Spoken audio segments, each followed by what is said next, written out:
Hello friends, welcome to the Exams Made Simple and I wish you all again a very happy Holi and happy Navroz. And let's start with the questions for today.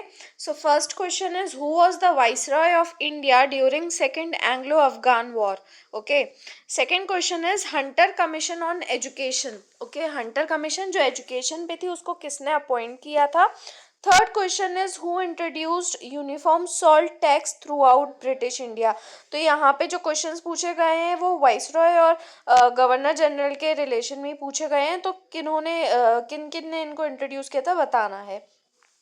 And fourth question is when was first famine commission appointed and under whom. Okay, अब आज की news देख लेते हैं। तो first news is that crop guzzling insect may cost Indian farmers billions warns UN. तो UN की food agency है दैट इज फाओ, तो उन्होंने वॉर्न किया है कि क्रॉप गजलिंग इंसेक्ट जो है वो इंडियन फार्मर्स को काफ़ी नुकसान पहुंचा सकते हैं। और ये जो क्रॉप गजलिंग इंसेक्ट है इसका नाम है फॉल आर्मी वॉर्म्स फॉ, और इनका इसका जो नेटिव है वो अमेरिकाज है और वहाँ से ये मूव करके एशिया में आया है। Okay, and it threatens to cost farmers from India to Thailand. तो इसका जो मतलब पूरा इफेक्ट माना जा रहा है वो इंडिया से थाईलैंड में रहेगा और उसमें मतलब बहुत ज़्यादा प्रोडक्शन लॉस हो सकता है। ओके, तो यूएन फाओ जो है that is food and agriculture organisation, इन्होंने कन्वीन की थी एक 3 day meeting of international experts Bangkok में।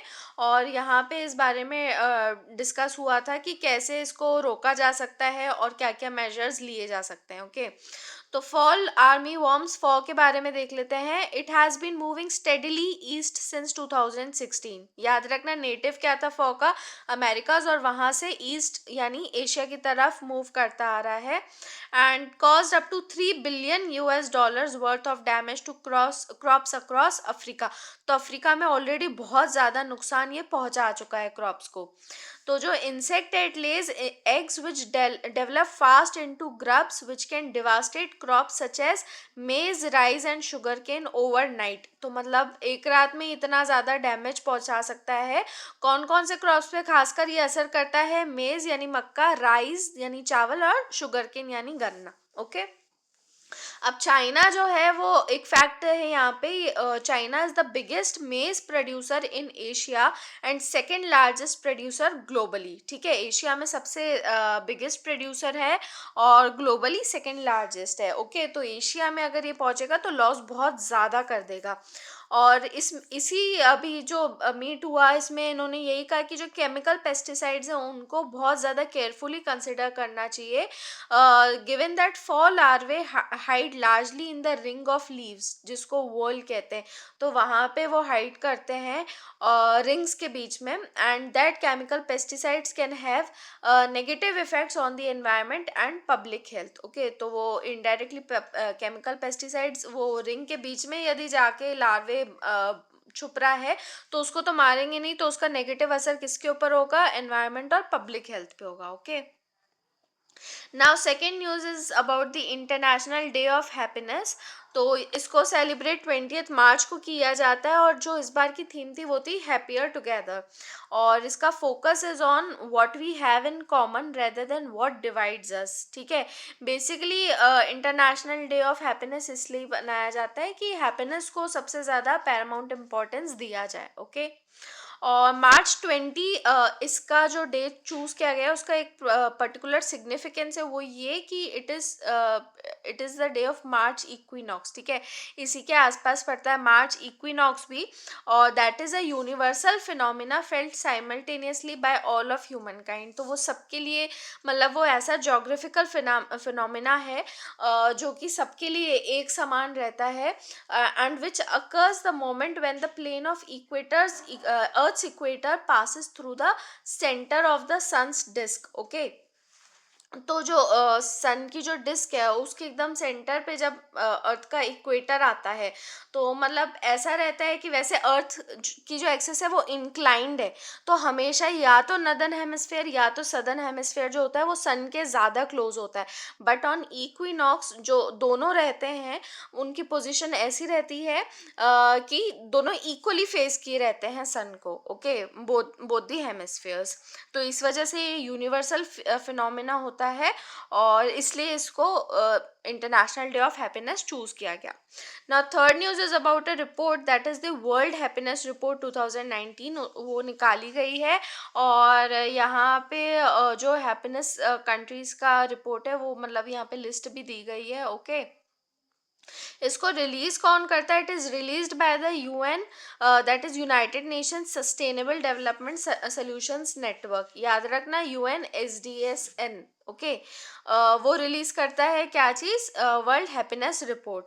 और ये रिपोर्ट जो है ये कंट्रीज को रैंक करती है 6 की वेरिएबल्स पे दैट सपोर्ट वेलबींग। तो कौन कौन से की वेरिएबल्स हैं? First is income, second is freedom, third is trust, then healthy life expectancy, social support and generosity. ठीक है, तो काफ़ी डिफरेंट मतलब इनके इंडिकेटर्स हैं, तो इनको याद रखिएगा। इनकम, इनकम तो चलो ठीक है, बेसिक ही हो गया।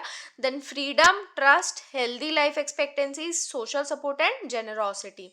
और सेकंड टाइम फिनलैंड ने टॉप किया है। तो इसमें इस रिपोर्ट में ये भी कहा गया था that they have developed that recipe, कि मतलब बिना इकोनॉमिक वेलबींग पे डिपेंड किए आप कैसे हैप्पीनेस अपनी कंट्री में अपने लोगों को प्रोवाइड कर सकते हो, वो फिनलैंड ने मतलब डेवलप कर लिया है। Okay, that is a big thing. The report notes that there has been an increase in negative emotions.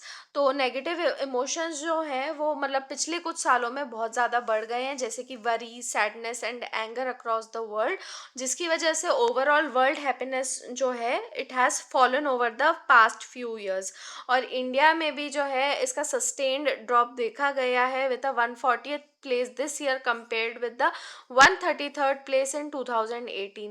तो ऑब्वियस ही बात है, मतलब एक आपने देखा भी होगा, एक वीडियो बीच में सर्कुलेट हुआ था जहाँ पे मतलब एक टीचर बच्चों से पूछती है कि what do you want to become in future. तो वही था कि मतलब मैक्सिमम बच्चों ने कहा कि डॉक्टर, टीचर, इंजीनियर, ये सब। और एक बच्चे ने कहा था that I just want to become happy. तो मतलब वही है कि काफ़ी टाइम के बाद में मतलब आप मैस्लो का भी अगर हायरार्की यदि देखो तो एक एक स्टेज पे आपको मतलब ये चीज़ समझ में आती है that you just want to be happy irrespective of what you are doing in career, in your personal life. Okay, तो वही बात है कि मतलब इन सब चीज़ों को हटाइए। You can go into meditation, you can do what you want to do actually. ठीक है, तो आप अपना हैप्पीनेस लेवल बढ़ा सकते हो। तो रिपोर्ट ऑफर्स द, इस रिपोर्ट का आप देखो इसका मतलब क्या होगा और मतलब इसका सिग्निफिकेंस क्या है। तो वर्ल्ड्स एंड गवर्नमेंट्स और इंडिविजुअल्स को ये अपॉर्चुनिटी मिलेगी कि वो अपनी पब्लिक पॉलिसीज़ को रीथिंक करें, और इंडिविजुअल लाइफ चॉइसेस को भी। ठीक है, ताकि मतलब वही हैप्पीनेस और वेलबींग का लेवल राइज हो।